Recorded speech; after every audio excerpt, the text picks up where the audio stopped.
gonna need some time to fire up the engines. Let's give the laser turret a workout.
We've got company.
All right, let's get out of here. There is no time. We must leave.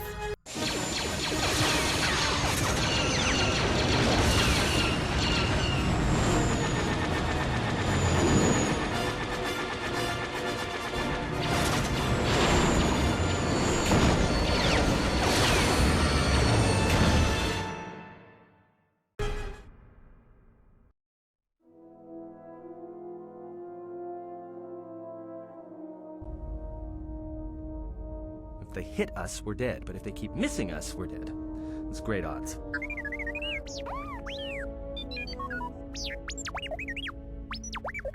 Somebody shut that trash compactor up.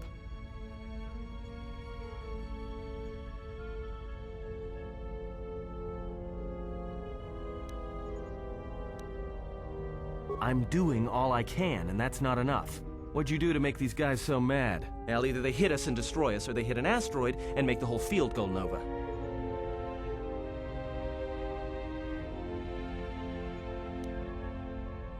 What are the asteroids? They can be destroyed by us as well as them, can they not? That'll take out the whole field, the colony, and maybe us. We might not even be able to jump to hyperspace in time. Then we die here. Choose now.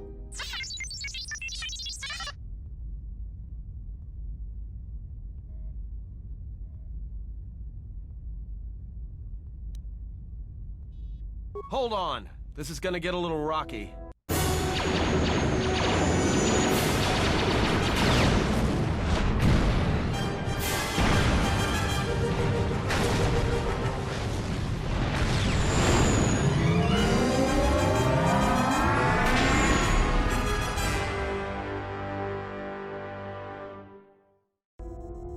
Well, now that we just killed a planet, maybe one of you can tell me what's going on. Because between assassin droids, a Sith Lord that looks like he sleeps with vibroblades, and being target practice for a Republic warship, I was better off in my cell. The Republic warship was the Harbinger. It was seized on its way to Telos by the Sith. They sought you, Jedi.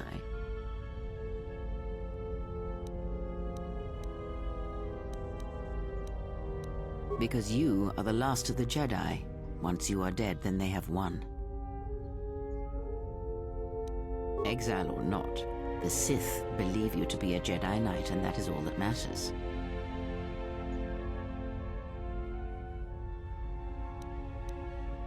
The Jedi Civil War destroyed the Jedi. By the war's end, barely 100 Jedi remained. Many fell in battle, and many more were seduced by Revan's teachings. The Jedi Academy on Dantooine is nothing more than a crater that echoes with the ghosts of dead Jedi, and the Jedi Temple on Coruscant lies empty. The waters in the Room of 1,000 Fountains have fallen still, in reverence to the fallen Jedi and those now lost. Many Jedi blamed the teachings of the Jedi Masters for Revan's fall, and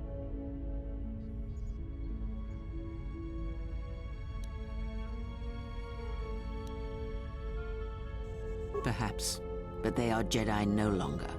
If the Sith have not already slain them, then they will not help you, nor can you help them.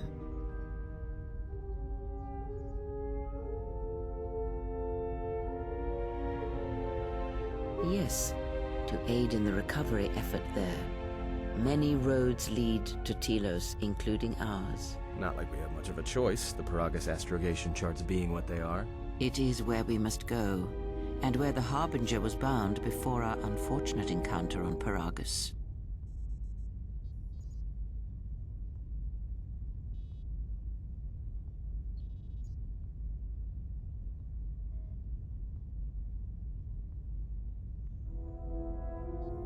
You were difficult to find, but coincidence was on our side. When I learned that you were on the vessel, I knew the Sith would not be far behind. When we intercepted the Harbinger, it was crippled, drifting in space. It was a simple matter to board the vessel and rescue you. Unknown to me, however, the Sith were already on board. Just as we made the jump to hyperspace, they fired upon us, nearly destroying the Ebon Hawk.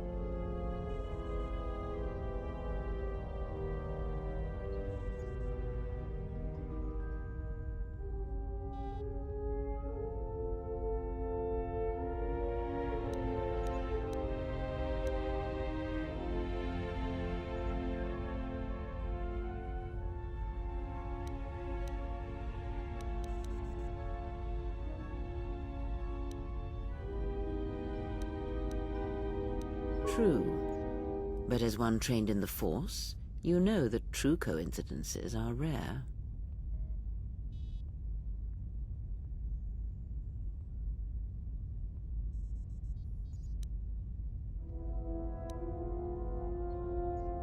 I do not know how the Ebon Hawk was able to make it to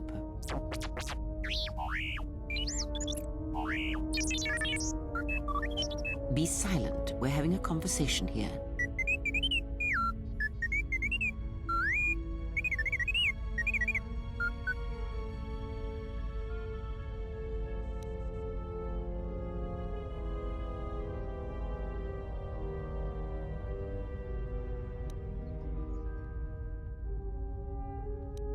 Repaired this ship, my eye. Next thing you know, it's gonna claim credit for saving our skins. If that little noisemaker says it repaired the ship once, then it can prove it by doing it again. Go on, get!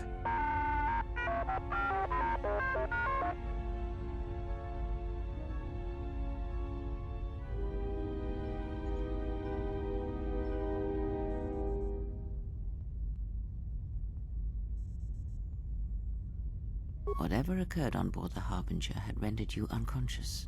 Though your thoughts were faint, I was still able to find you sealed in one of the cargo holds. That is not an easy question to answer. This threat is greater than you know, and I do not believe it is a battle that can be fought.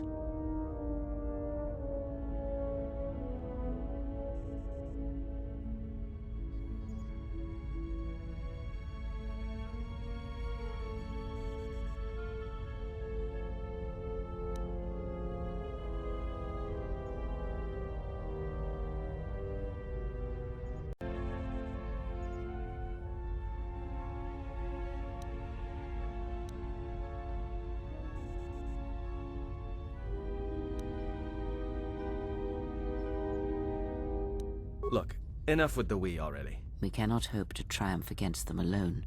To stop them, you will need weapons, allies, and a teacher. In the end, I fear it may not be enough.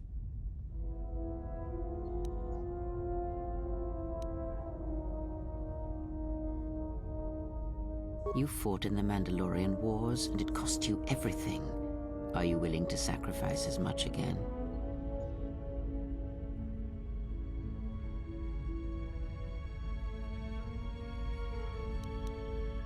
You are not listening to me. This is not like any field of battle you have ever fought in. Think carefully on your choice. If you choose to fight, if you choose war, it is a path few turn from once the first steps are taken. It carries with it a terrible price. And in the end, you may find you have nothing left to sacrifice.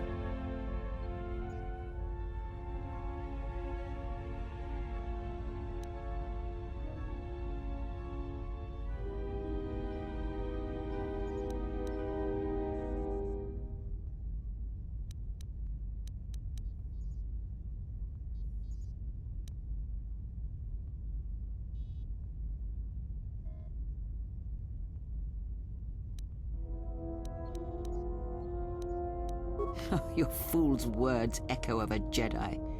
You have much to learn, but we have spoken long enough, and my wound pains me. If you have other questions, find me in the crew quarters. There we will speak more. Hey, don't stop your long, boring rants on my account. I was just getting sleepy-eyed. Also in private, we will be mercifully free from the opinions of imbeciles and fools. Look, not like I care or anything, but you might want to go check on our passenger. Especially with that hand of hers.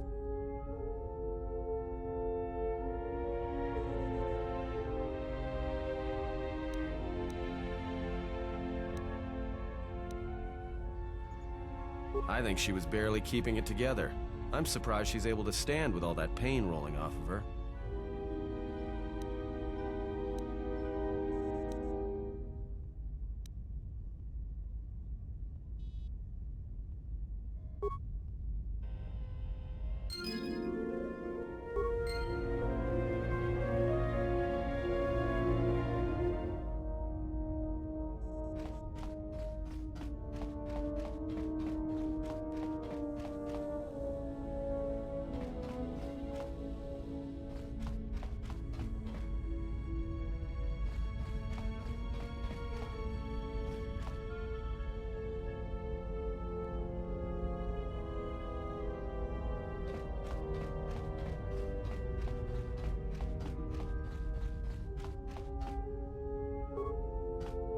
Have you come for more answers?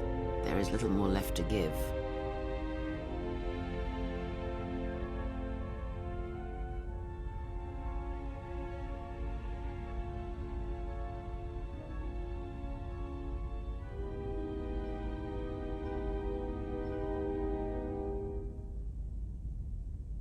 That does not surprise me, any more than you hearing my thoughts when we were apart. The pain, however, was unexpected. If I could, I would have shielded you from it.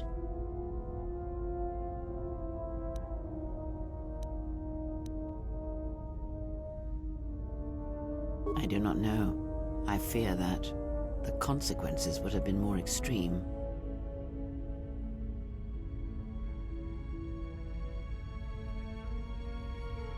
Then the sensation you would feel upon my death might be less than that, though much quicker.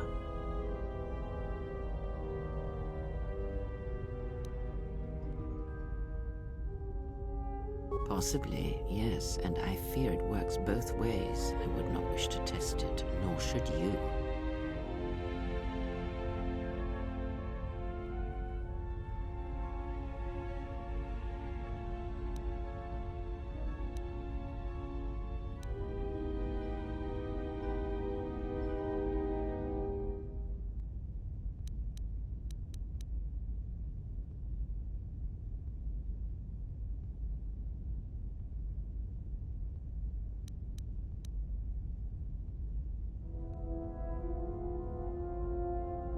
When battle is upon us, I suspect our minds are prepared enough to shield.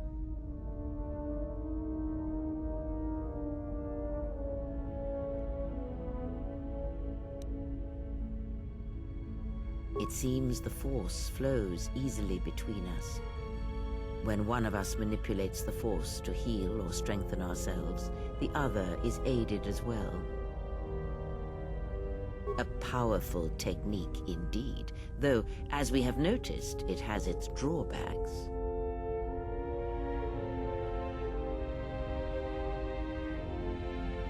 I do not know. The Sith struck more swiftly than I thought, and they will not stop until they have you in their grasp. If you fall, all the galaxy will echo it.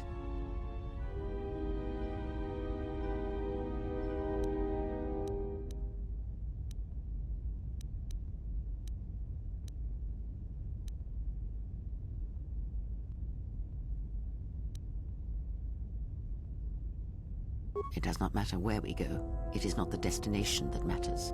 It is the journey. All paths will take us to the end, whatever it may be, and no matter how strongly we fight against it. For now, we are bound for Telos, and that is enough.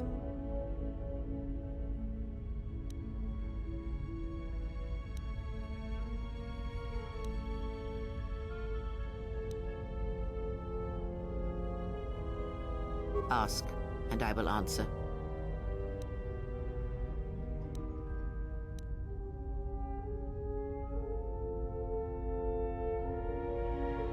Much has happened in the galaxy in your absence, and the defeat of the Mandalorians at Malachor 5.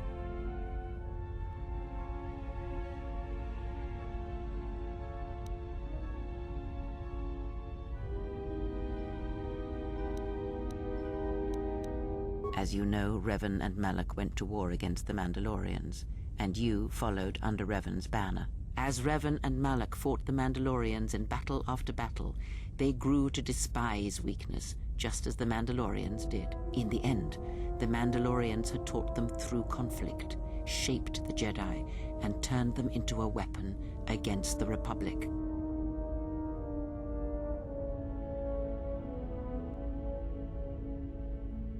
Revan and Malak, and all the Jedi that served them, turned against the Republic and the Jedi Order. Jedi fought Jedi. Revan was ambushed by the Jedi and captured. Malak continued to wage war in his master's place, inflicting terrible wounds on the Republic. Wounds that bleed still.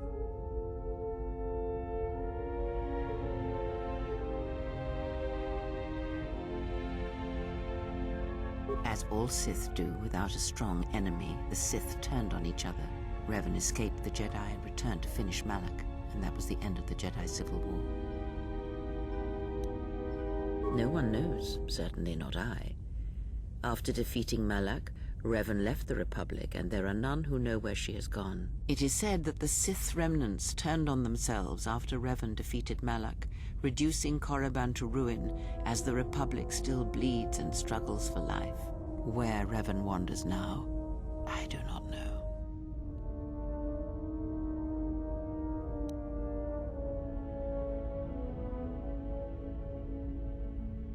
It would seem that way from a certain point of view, perhaps. The Jedi Civil War left wounds that have yet to heal. We shall see if the Republic has the strength to survive.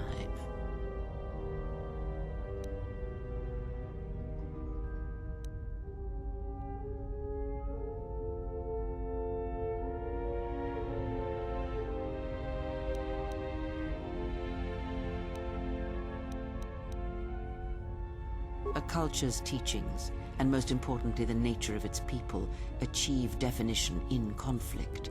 They find themselves or find themselves lacking. Too long did the Republic remain unchallenged. It is a stagnant beast that labors for breath, and has for centuries. The Jedi Order was the heart that sustained its sickness. Now the Jedi are lost. We shall see how long the Republic can survive.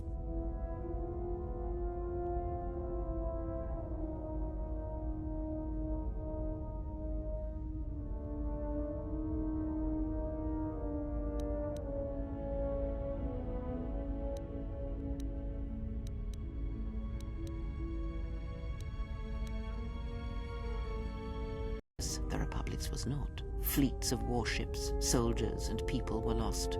Entire planets were decimated.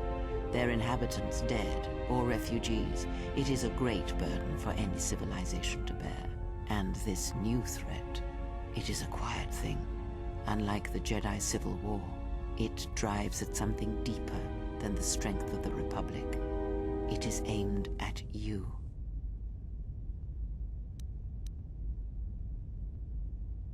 The Republic was never what was important, ever.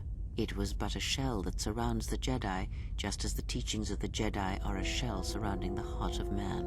You see, the war, the true war, has never been one waged by droids or warships or soldiers. They are but crude matter, obstacles against which we test ourselves. The true war is waged in the hearts of all living things, against our own natures, light or dark. That is what shapes and binds this galaxy, not these creations of man. You are the battleground, and if you fall, the death of the Republic will be such a quiet thing, a whisper, that shall herald the darkness to come.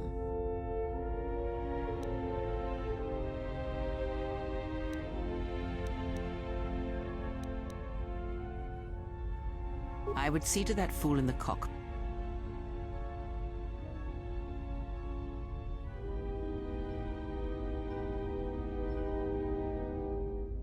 He is a fool and an imbecile. His potential lies downwards, not up. Watch that one. His thoughts are slippery. I do not trust him, and nor should you. Such a man serves himself first, and his allies next.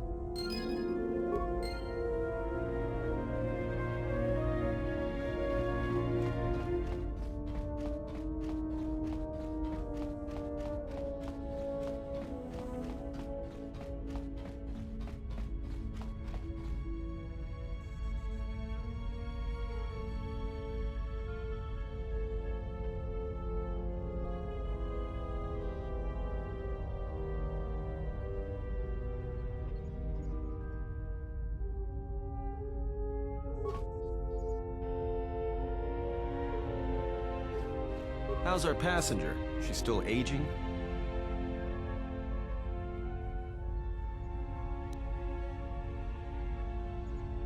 Yeah, to you, maybe. I don't usually hear much beyond fool and imbecile. She's lucky she's a Jedi, or someone would have killed her years ago. I mean, how old do you think she is? She may have been good-looking once, but it takes some hard living to make creases like that. Hey, I just got out of prison. If we had a decent navicomputer, trust me, we'd be dropping out of hyperspace into the Nar Shaddaa Red Sector right now. After spacing that old witch, of course. Like we have a choice? It's the only place Paragus had logged in their astrogation charts. If you thought Paragus was dead, then Telos is a dying world they're trying to breathe back to life. Should be there before too long. You can check our course on the galaxy map if you want. It's on the wall behind you. So, what happened? Don't give me that. There were plenty of times back on Paragus where a lightsaber would have been helpful. So where's yours?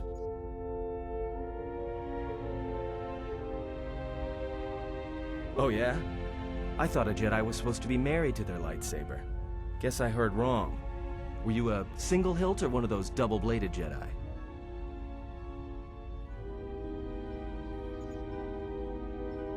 Huh. Figures. It wasn't red, was it?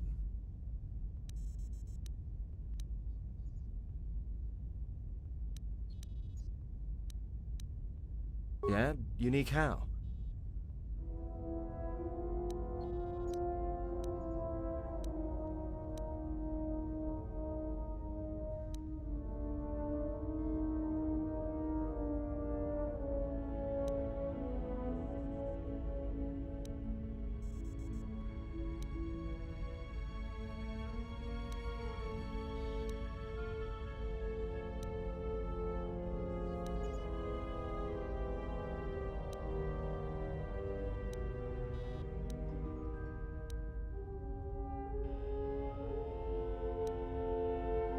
Must have been something. Sure be nice to have it now. Might make those Sith think twice before coming after us.